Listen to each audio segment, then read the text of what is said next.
ಹೇಳ್ರಿ ಪ್ರಶ್ನೆ, ನಿಮ್ಮ ಪ್ರಶ್ನೆನೂ ಕೇಳಬೇಕು, ರೆಕಾರ್ಡ್ ಆಗಬೇಕು. ಸರ್, ನಿಮ್ಮ ಹೇಳಿಕೆ ಬಹಳಷ್ಟು ದೊಡ್ಡ ಮಟ್ಟದಲ್ಲಿ ಚರ್ಚೆ ಆಗ್ತಾ ಇದೆ, ರಾಜ್ಯ ರಾಷ್ಟ್ರ ಮಟ್ಟದಲ್ಲಿ ಚರ್ಚೆ ಆಗ್ತಾ ಇದೆ. ಏನು ಚರ್ಚೆ ಆಗ್ತಾ ಇದೆ? ಅಂದರೆ ಈಗ ನಿಮ್ಮ ನಾಯಕರೇ ಅಂದರೆ ಬಿಜೆಪಿಯವರೇ ಅದನ್ನು ಒಪ್ಕೊಳ್ತಾ ಇಲ್ಲ. ಬಹಳಷ್ಟು ಜನ ಅಂದರೆ ನಿಮ್ಮ ರಾಜ್ಯಾಧ್ಯಕ್ಷರು ಸಹಿತ ಅದಕ್ಕೂ ನಮ್ಮ ಪಕ್ಷಕ್ಕೂ ಸಂಬಂಧ ಇಲ್ಲ ಅನ್ನೋ ಮಾತನ್ನು ಹೇಳಿದ್ದಾರೆ. ಅದು ಸ್ವಾಭಾವಿಕ, ಇದು ನನ್ನ ವೈಯಕ್ತಿಕ ನಿಲುವು. ಈಗ ನಿನ್ನೆ ಸಿದ್ದರಾಮಯ್ಯನವರು ಒಂದು ಮಾತನ್ನು ಹೇಳಿದ್ದಾರೆ, ಸಂಸ್ಕೃತಿಯ ಪದದ ಅರ್ಥವೇ ಗೊತ್ತಿಲ್ಲ ಅಂದರೆ ಮಾನವೀಯತೆ. ಇವ್ರ ಮನೆಗೆ ಬಂದಾಗ ಯಾರಿಗಾದ್ರೂ ಬಡವರಿಗೆ ಹೆಲ್ಪ್ ಮಾಡಿದಾರಾ ಅಂತ ಕೇಳಿದ್ದಾರೆ. ಸಿದ್ದರಾಮಯ್ಯನವರು ನನ್ನ ಎದುರುಗಡೆ ಬರಬೇಕು ಡಿಬೇಟಿಗೆ. ಸಂಸ್ಕೃತಿ ಅಂದರೆ ಏನು, ಯಾವುದು ಸಭ್ಯತೆ, ಇದರ ಎಲ್ಲದರ ಬಗ್ಗೆ ನಾವಿಬ್ಬರು ಚರ್ಚೆ ಮಾಡಬೇಕು ಜನರ ಎದುರುಗಡೆ, ಸಾರ್ವಜನಿಕರ ಎದುರುಗಡೆ. ಅದು ಜನ ಪ್ರತ್ಯಕ್ಷವಾಗಿ ನೋಡಬೇಕು. ಎಲ್ಲೋ ಕುತ್ಕೊಂಡು ಅಥವಾ ಎಲ್ಲೋ ಸಭೆಗಳಲ್ಲಿ ಕೊಡೋದಲ್ಲ, ನನ್ನ ಎದುರುಗಡೆ ಬರಬೇಕು ಸಿದ್ದರಾಮಯ್ಯನವರು. ಸಂಸ್ಕೃತಿ ಬಗ್ಗೆ ಮಾತಾಡ್ತಾರೆ, ಸಭ್ಯತೆ ಬಗ್ಗೆ ಮಾತಾಡ್ತಾರೆ. ನಮ್ಮ ಪ್ರಧಾನಮಂತ್ರಿಗಳ ಬಗ್ಗೆ, ನರೇಂದ್ರ ಮೋದಿಯವ್ರ ಬಗ್ಗೆ, ಅಮಿತ್ ಶಾ ಬಗ್ಗೆ, ಯಡಿಯೂರಪ್ಪನವ್ರ ಬಗ್ಗೆ, ಹಿಂದುತ್ವದ ಬಗ್ಗೆ, ದೇವಸ್ಥಾನಗಳ ಬಗ್ಗೆ ಅಸಭ್ಯವಾಗಿ ನಡ್ಕೊಂಡಿರ್ತಕ್ಕಂಥವ್ರು ಮೊದಲು ಯಾರು? ನಾವೇನು ನಡ್ಕೊಂಡಿದ್ವಾ?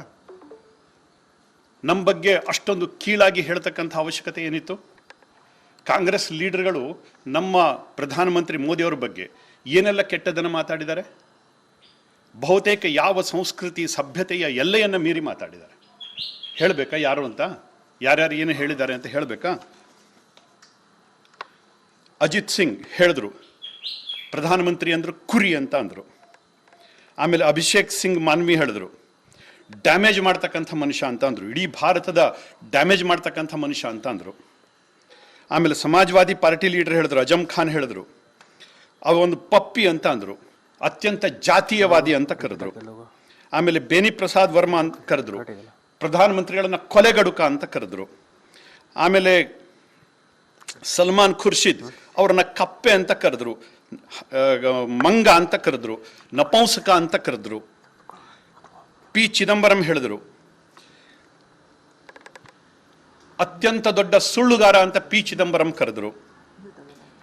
ಆಮೇಲೆ ಶರದ್ ಪವಾರ್ ಹೇಳಿದ್ರು, ಇವ್ರನ್ನ ಹಿಟ್ಲರ್ ಅಂತ ಕರೆದ್ರು. ಕಾಂಗ್ರೆಸ್ ಲೀಡರ್ಗಳು ಬಹುತೇಕ ಎಲ್ಲರೂ ಕೂಡ ಮೋದಿ ಅವರನ್ನ ಹಿಟ್ಲರ್ ಅಂತ ಕರೆದ್ರು. ಇದೆಲ್ಲದಕ್ಕೂ ದಾಖಲೆಗಳಿದೆ, ಎಲ್ಲದಕ್ಕೂ ದಾಖಲೆಗಳಿದೆ, ಮೀಡಿಯಾದ್ದೇ ದಾಖಲೆಗಳಿದೆ ಇದರಲ್ಲಿ. ಆಮೇಲೆ ಹಾಜಿ ಯಾಕೂಬ್ ಹೇಳಿದ್ರು, ಇವರೊಬ್ರು ಪ್ರೆಡೇಟರ್ ಅಂತ ಕರೆದ್ರು, ಟೈರಂಟ್ ಅಂತ ಕರೆದ್ರು. ಆಮೇಲೆ ಕರ್ನಾಟಕ ಚೀಫ್ ಮಿನಿಸ್ಟರ್ ಸಿದ್ದರಾಮಯ್ಯ ಕರೆದ್ರು, ಮಾಸ್ ಮರ್ಡರರ್ ಅಂತ ಕರೆದ್ರು ಇವರಿಗೆ. ಏಕವಚನದಲ್ಲಿ, ಎಲ್ಲರೂ ಏಕವಚನದಲ್ಲೇ ಮಾತಾಡಿದ್ದಾರೆ. ಸಿದ್ದರಾಮಯ್ಯನವರಿಗೆ ಮತ್ತು ಕಾಂಗ್ರೆಸ್ ಲೀಡರ್ಸ್ಗಳಿಗೆ ಇಲ್ಲದೇ ಇರತಕ್ಕಂಥ ಸಭ್ಯತೆಯ ಪಾಠ ಇವತ್ತು ಬಿಜೆಪಿಗೆ ಯಾಕೆ? ಯಾರು ನನ್ನ ಮಾತನ್ನು ಒಪ್ಕೊಂತಾರೋ ಬಿಡ್ತಾರೋ ಪ್ರಶ್ನೆ ಇಲ್ಲ, ಆದರೆ ನನ್ನ ಪ್ರಧಾನಮಂತ್ರಿ, ನನ್ನ ಧರ್ಮ, ನನ್ನ ದೇಶ, ನನ್ನ ನಿಲುವು ಇದು. ಇದರಲ್ಲಿ ಯಾವುದೇ ಹಿಂಜರಿಕೆಯ ಅವಶ್ಯಕತೆಯೇ ಇಲ್ಲ. ಅಷ್ಟಕ್ಕೆ ಮುಗಿದಿಲ್ಲ. ಜಯರಾಮ್ ರಮೇಶ್ ಹೇಳಿದ್ರು, ಪ್ರಧಾನಮಂತ್ರಿಗಳನ್ನ ಭಸ್ಮಾಸುರ ಅಂತ ಕರೆದ್ರು. ದಿಗ್ವಿಜಯ ಸಿಂಗ್ ಹೇಳಿದ್ರು, ಇವ್ರನ್ನ ರಾವಣ ಅಂತ ಕರೆದ್ರು. ಆಮೇಲೆ ಕಾಂಗ್ರೆಸ್ ಲೀಡರ್ ಮಣಿಶಂಕರ್ ಅಯ್ಯರ್ ಅವರನ್ನ ಹಾವು ಅಂತ, ವಿಷಸರ್ಪ ಅಂತ ಕರೆದ್ರು. ಅವರನ್ನ ಅತ್ಯಂತ ಕೆಟ್ಟ ಮುದಿ ಮನುಷ್ಯ ಅಂತ ಕರೆದ್ರು. ಇನ್ನೇನ್ರಿ ಹೇಳಿಸ್ಕೋಬೇಕು ನಾವು? ಇದು ಸಭ್ಯತೆನ? ಇದು ಸಂಸ್ಕೃತಿನ? ಇದು ಕಾಂಗ್ರೆಸ್ ಲೀಡರ್ಸ್ಗಳು ಎಲ್ಲರೂ ನನ್ನ ಎದುರುಗಡೆ ಬಂದು ನಿಂತ್ಕೊಳ್ಳಿ, ಸಂಸ್ಕೃತಿಯ ಪಾಠ ಏನು ಅಂತ ನಾನು ಹೇಳ್ತೀನಿ, ಮಾತಾಡೋದು ಹೇಗೆ ಅಂತ ನಾನು ಹೇಳ್ತೀನಿ. ನನಗೂ ಸಭ್ಯತೆ ಗೊತ್ತಿದೆ, ಸಂಸ್ಕೃತಿ ಗೊತ್ತಿದೆ. ಯಾರಿಗೆ ಯಾವ ಭಾಷೆಯಲ್ಲಿ ಮಾತಾಡಬೇಕೋ ಅದೇ ಭಾಷೆಯಲ್ಲಿ ಮಾತಾಡಬೇಕು.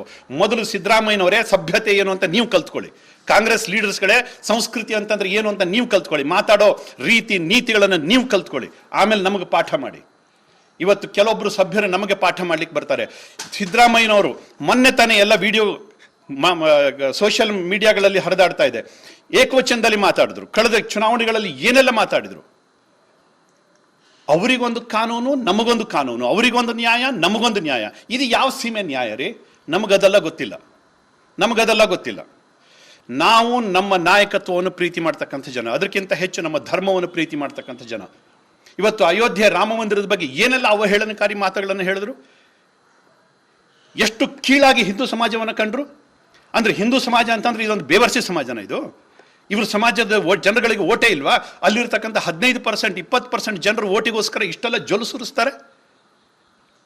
ಹಾಗಿದ್ರೆ 80%, 85% ಇರತಕ್ಕಂಥ ನಮ್ಮ ಜನರಿಗೆ ಏನಿದೆ ಗೌರವ? ಹಾಗಿದ್ರೆ ಮೊದಲು ಗೌರವ ಕೊಟ್ಟು ಮಾತಾಡೋದನ್ನು ಕಲೀರಿ. ನಮ್ಮ ಸಮಾಜಕ್ಕೆ ಮೊದಲು ನಮ್ಮ ಧರ್ಮಕ್ಕೆ ಗೌರವ ಕೊಟ್ಟು ಮಾತಾಡೋದನ್ನು ಕಲೀರಿ. ಜಾತ್ಯತೀತತೆ ನಮಗೂ ನಂಬಿಕೆ ಇದೆ, ಆದರೆ ಆ ಧ್ವನಿ ನಿಮ್ಮ ಧ್ವನಿಯಲ್ಲಿರಲಿ, ನಿಮ್ಮ ಭಾಷೆಯಲ್ಲಿರಲಿ.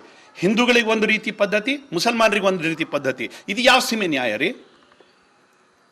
ದಯವಿಟ್ಟು ಸಭ್ಯತೆಯನ್ನು ನೀವು ಕಲೀರಿ, ಸಂಸ್ಕೃತಿಯನ್ನು ನೀವು ಕಲೀರಿ, ಆಮೇಲೆ ನಮಗೆ ಪಾಠ ಮಾಡ್ಲಿಕ್ಕೆ ಬನ್ನಿ. ನಮ್ಮ ಧ್ವನಿ ಇದೇನೆ.